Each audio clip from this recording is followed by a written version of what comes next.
I terminated the ridiculous Green New Scam.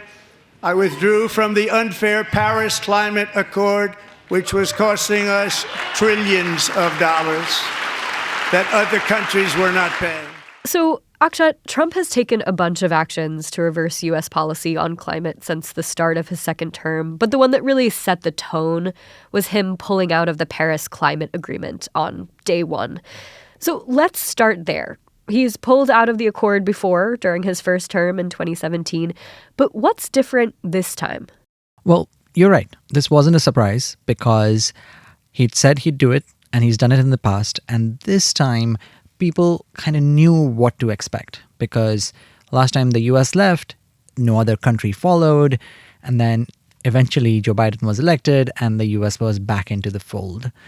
But there is something fundamentally different about this moment, which is today clean energy is much, much cheaper than the last time Trump pulled out of the Paris Agreement. And climate impacts are much, much more severe.